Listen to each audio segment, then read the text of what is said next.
bienvenue sur ma chaîne. Aujourd'hui on se retrouve pour la troisième vidéo de la série Get the Basics.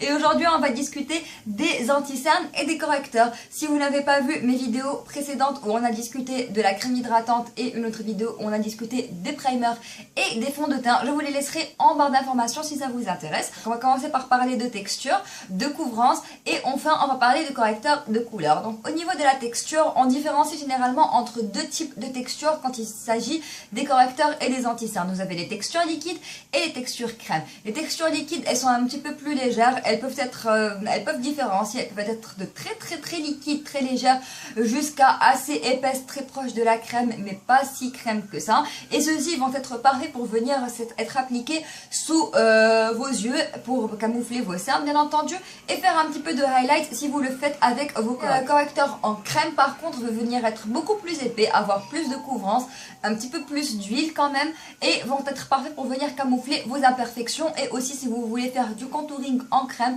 je conseille toujours de prendre des correcteurs en crème parce que premièrement ils sont vraiment pigmentés, deuxièmement ils sont faciles à estomper, troisièmement ils sont assez couvrants, donc ils vous permettent d'utiliser une très petite quantité de fond de teint. Et déjà que la zone sous les yeux c'est quelque chose qui est assez sec de nature, c'est faut l'hydrater.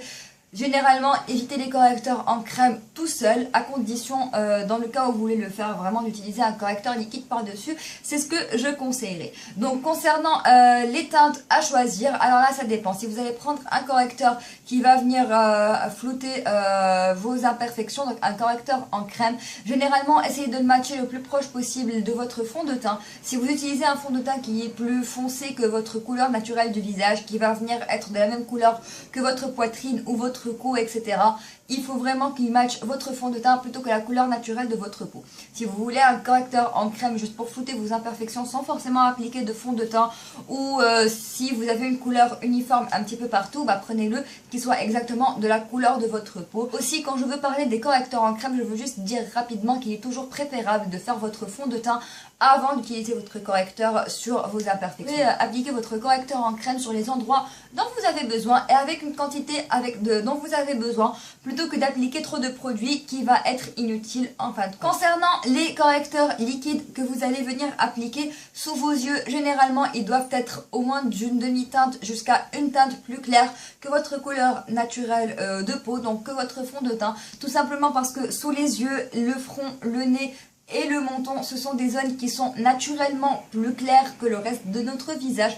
Et si vous appliquez une couche uniforme de fond de teint, vous allez avoir l'air vraiment très plat. Si vous voulez aller vers quelque chose de beaucoup plus dramatique, vous pouvez aller jusqu'à deux teintes plus claires pour votre anti-cerne que votre fond de teint. Moi personnellement, j'ai un correcteur qui est deux teintes plus claires que mon fond de teint, et je l'utilise généralement quand je veux faire vraiment un highlight et un contour qui sont très exagérés. Si c'est beaucoup trop clair à un certain moment, si c'est vraiment énormément clair, plus de teintes plus claires que votre fond de teint, ça va venir faire en sorte que vos cernes, elles vont avoir l'air vraiment grisâtres et ça ne va pas vraiment camoufler. Concernant les personnes qui ont vraiment beaucoup de cernes et beaucoup d'imperfections, il existe les correcteurs de couleur. Alors je vais vous montrer le mien. C'est un trio de chez Essence qui est le Forget It 3-in-1 Concealer. Donc là, on a un correcteur beige couleur peau, un correcteur un petit peu rose, orangé, saumoné et un correcteur vert. Il existe des correcteurs très jaunes, il existe des correcteurs mauves, etc.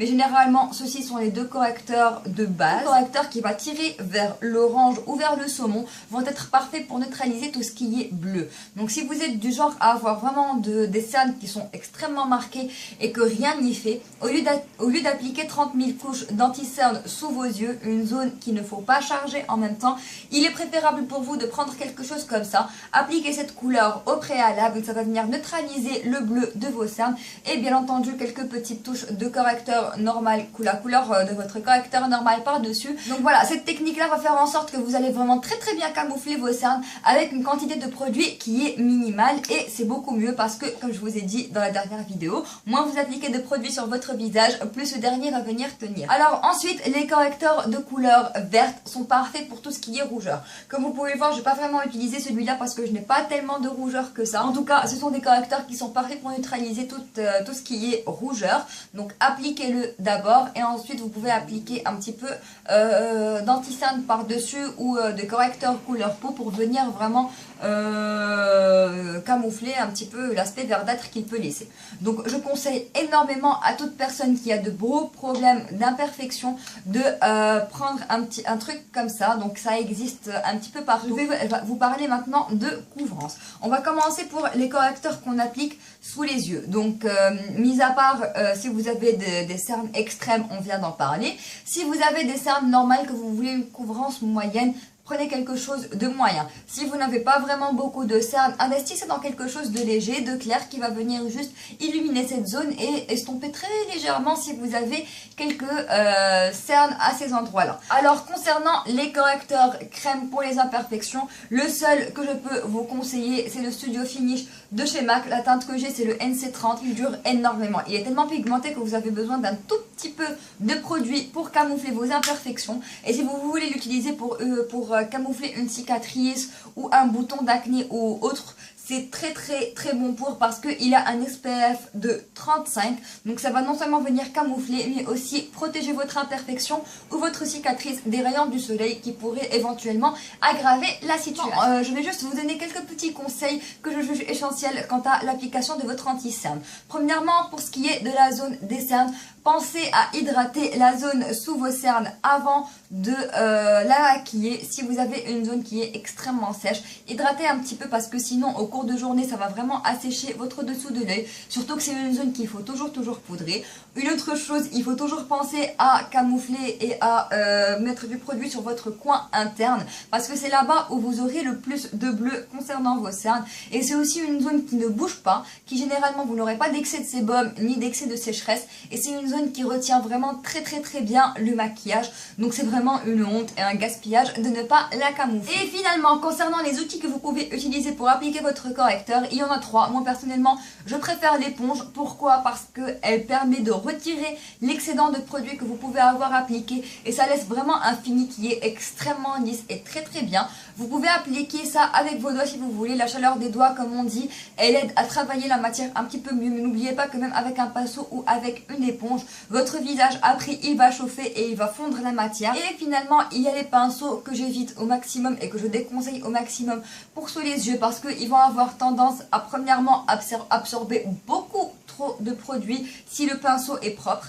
En même temps, si le pinceau est sale, c'est une texture qui est liquide, crème, qui va attraper des bactéries. Donc il faut toujours que le pinceau soit aussi propre que possible. Et ensuite, ça va venir laisser des marques qui ne vont pas être sympathiques. Et vous devrez toujours finir par lisser le tout avec vos doigts ou avec une éponge. Donc voilà, c'était tout pour cette vidéo les filles. J'espère qu'elle vous aura plu. On se dit à très bientôt pour une autre vidéo concernant la poudre.